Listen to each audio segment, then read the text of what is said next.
¿Qué tal? Hoy tenemos sobre la mesa un tema que, sinceramente, está cambiando todas las reglas del juego en el mundo tecnológico. Totalmente. Es un verdadero placer estar aquí para desmenuzar este nivel de innovación. Y es que, a ver, imaginemos por un momento el panorama actual de la inteligencia artificial. Se habla todo el tiempo de centros de datos gigantescos. Gigantescos, y con un consumo de energía que rivaliza con el de ciudades enteras. Exacto. Y de modelos que, parecen divagar interminablemente para responder a la pregunta más sencilla. Bueno, ahora pensemos en una inteligencia artificial que hace exactamente lo contrario.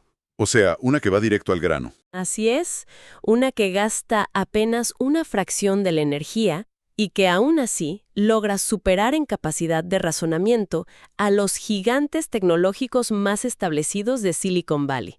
Suena un poco a ciencia ficción, pero es una realidad palpable. Estamos hablando del modelo Yuan 3.0, desarrollado por yuanlab.ai. Una revolución que viene de China y que además es de código abierto. Y justamente nuestra misión en esta inversión es tomar una pila de documentos sumamente técnicos, investigaciones recientes y notas especializadas para extraer la información más valiosa. El objetivo es ofrecer un atajo para entender cómo esta IA resuelve el problema de la sobrecarga de información y el gasto excesivo. Es el conocimiento perfecto para estar un paso adelante. Ideal para quienes buscan llevar estas ideas a reuniones estratégicas o aplicarlas en proyectos. Y el ritmo de desarrollo es simplemente vertiginoso. Para poner todo esto en contexto temporal, la versión inicial de esta familia de modelos, que bautizaron como Flash, vio la luz a finales de diciembre de 2025. Hace nada. Hace nada. Exacto. Y su hermano mayor, la versión Ultra, salió hace apenas 2 días, el 4 de marzo de 2026. Fresquito salido del horno. Y para estructurar este análisis nos basamos en un artículo muy detallado titulado Yuan 3.0, la IA china que piensa menos y gana más. Un gran título, por cierto. Sí, muy acertado. Y respaldado por documentos técnicos verificables en ArcaIV, específicamente el paper 2601.01718, además de reportes oficiales en GitHub y Martech Post. Todo con un rigor científico muy sólido. Así es. Bien, vamos a desempacar esto porque para entender la magia detrás de la eficiencia de Yuan 3.0, tenemos que hablar de su estructura fundamental. Todo gira en torno a un concepto llamado arquitectura MOE. Para la gente que nos acompaña y quizá no revisa foros de ingeniería todos los días, ¿cómo funciona esta arquitectura? La mejor manera de visualizarlo es contrastando esto con lo que venía siendo el estándar de la industria. Tradicionalmente, las grandes empresas usan modelos densos. En un modelo denso, si se le hace una simple pregunta a la IA, el sistema activa absolutamente todos sus parámetros al mismo tiempo. Todos, sin excepción. Sí, todos. Es el equivalente a encender todas las luces, computadoras y aires acondicionados de un rascacielos de 100 pisos simplemente porque alguien necesita buscar un libro en una oficina pequeña del primer piso. ¡Qué desperdicio de energía! El desperdicio computacional es monumental. Aquí entra la arquitectura MOE, que significa mezcla de expertos por sus siglas en inglés. Las fuentes utilizan una analogía brillante. Funciona como un equipo de especialistas, digamos, como los Vengadores. Me encanta esa analogía. Porque claro, si hay un problema menor en la calle, no llamas a Hulk para que destruya la ciudad entera. Para nada. Simplemente envías al especialista adecuado para esa tarea. Exacto. Y computacionalmente hablando, llamar a Hulk para abrir un frasco de mermelada cuesta miles de dólares en facturas de servidores. El sistema MOE hace de supervisor. Analiza la consulta y solo enciende a los expertos estrictamente necesarios para esa tarea.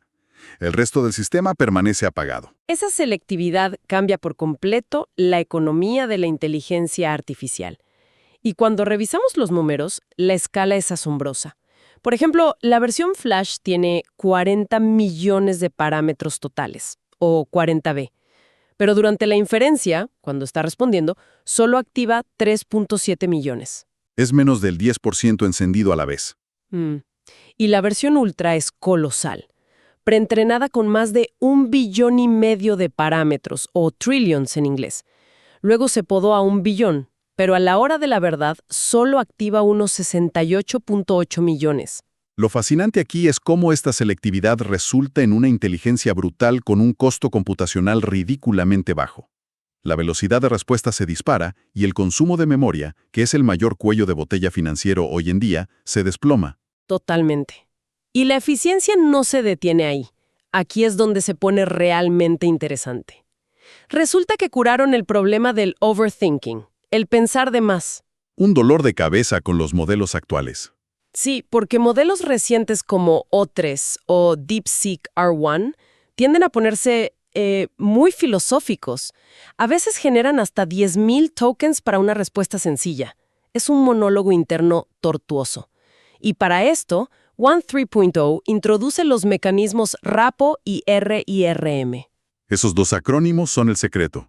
RAPO es Optimización de Políticas Adaptativas Conscientes de la Reflexión y RIRM es un mecanismo de recompensa por inhibición de la reflexión. Suena súper técnico, pero Sí, pero en la práctica es conductismo puro. Le dan una recompensa matemática enorme al modelo cuando haya la respuesta correcta rápido.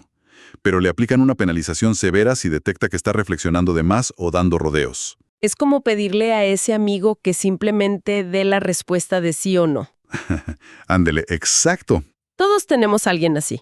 Le preguntas si va a la cena y te cuenta la historia de su vida, el tráfico del martes, sus planes a futuro. Y en la IA, escuchar esa historia de vida cuesta mucho dinero. Cuesta millones a nivel corporativo. Y los resultados en las pruebas, los benchmarks empíricos, son irrefutables.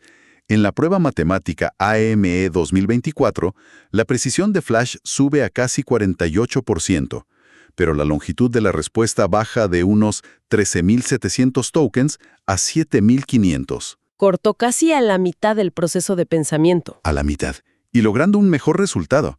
Y en la prueba MAT 500 alcanza más de 89% usando solo 1.700 tokens, mientras la competencia usa el doble o triple. Es que los reportes señalan una reducción general de tokens en inferencia de hasta un 75%. Es operar a una cuarta parte del precio.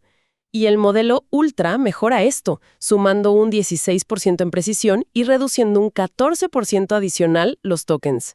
Es una locura.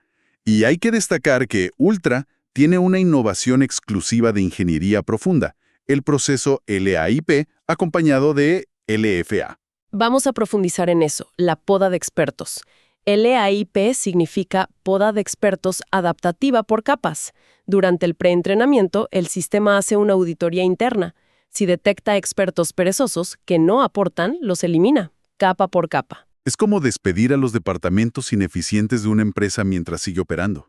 Tradicionalmente esto se hace al final, cuando ya gastaste millones. Hacerlo de forma adaptativa reduce un 33% los parámetros totales y hace el entrenamiento un 49% más eficiente. Y el LFA, que es la atención basada en filtrado localizado. Esto fuerza al modelo a priorizar las dependencias locales. Fundamental para procesar lenguajes complejos como el chino y entender semántica real sin perderse en el texto. Si conectamos esto con el panorama general, se hace evidente por qué es el santo grial para el mundo corporativo. Porque no es solo texto. No, para nada. Es una arquitectura unificada. Integra un codificador de visión, el Interbit, el Backbone MOI y un alineador ligero. Analiza PDFs, reportes financieros, tablas complejas de forma nativa. Y los benchmarks no mienten. A ver, en ChatRag, que es texto, Ultra lidera con 68.2%, ganando en 9 de 10 tareas y superando a GPT-4o y Kimi K2.5. En Dogmatics, que es RAG multimodal, Flash logra 65% y Ultra 67.4%, dejando muy atrás el 56% de GPT-4o. Y en MMTab, para tablas complejas, Ultra alcanza 62.3%. Los reportes indican que supera a modelos del futuro como GPT 5.1 y Clodopus 4.6. En SummaVal, para resúmenes, consigue mejores puntuaciones en Roach y BERT-Score, además de un uso de herramientas impecable en BFCL V3. Los números son contundentes. Entonces, ¿qué significa todo esto a nivel de accesibilidad? Significa democratización pura. Los pesos del modelo están disponibles de forma gratuita en Hugging Face y ModelScope. Soporta plataformas como VLLM y cuantización de 4 bits. Y lo mejor, permite uso comercial sin pedir permiso. Eso es oro puro. Imaginemos emprendedores o desarrolladores en Latinoamérica. Pueden evitar facturas millonarias de API y correr esto localmente. Exactamente. Pero, para mantener un tono analítico, las fuentes también detallan 5 retos principales. No todo es un camino despejado. Claro. El primero es la adopción en Occidente. La documentación está en chino o en un inglés muy técnico. Habrá una necesidad inmensa de afinar estos modelos al español para adaptarlos a nuestra región. El segundo es el overthinking residual. Sigue siendo una máquina y puede fallar en tareas ultracomplejas. Las empresas necesitan mantener validación humana en el proceso. Y el tercer punto es la competencia feroz. OpenAI, Google, Anthropic no se van a quedar de brazos cruzados viendo esto. Definitivamente no. Y el cuarto reto, que me parece crucial, son los riesgos éticos. Esto plantea una pregunta importante sobre la responsabilidad del usuario frente al mal uso. Se requiere urgencia en marcos legales en regiones como Colombia y el resto de Latinoamérica para manejar esta explosión del código abierto. Es un debate legal urgente. Y el quinto reto es la escalabilidad. Correr el modelo es barato, sí, pero replicar el entrenamiento inicial de 1 billón de parámetros requiere una infraestructura al alcance de muy pocos corporativos globales. Sigue habiendo un cuello de botella en la creación fundacional, así es. Resumiendo todo este análisis, el valor central es que Yuan 3.0 demuestra que la eficiencia computacional es el nuevo estándar. A veces pensar menos es infinitamente más valioso y rentable. Y marca un cambio de paradigma clarísimo que proviene de Oriente. Definitivamente. Pero hay una reflexión final que surge de todo esto. Si los modelos de IA están siendo diseñados con mecanismos de recompensa y castigo para inhibir su exceso de pensamiento y ahorrar energía, ¿qué pasará cuando estas mismas IAs comiencen a filtrar y curar los datos de entrenamiento del futuro? Uy, esa es una gran pregunta. ¿Llegaremos a un punto donde la IA rechace activamente el ruido o el exceso de explicaciones en nuestro propio lenguaje humano? ¿Nos forzará a nosotros mismos a comunicarnos de manera más austera y pragmática con las máquinas? Es una posibilidad que deja muchísimo en qué pensar sobre la evolución de nuestra propia comunicación. Y con esa reflexión cerramos esta inmersión profunda. Es fascinante ver hacia dónde nos lleva la eficiencia. Seguiremos explorando y analizando estos avances en nuestro próximo encuentro. Hasta la próxima.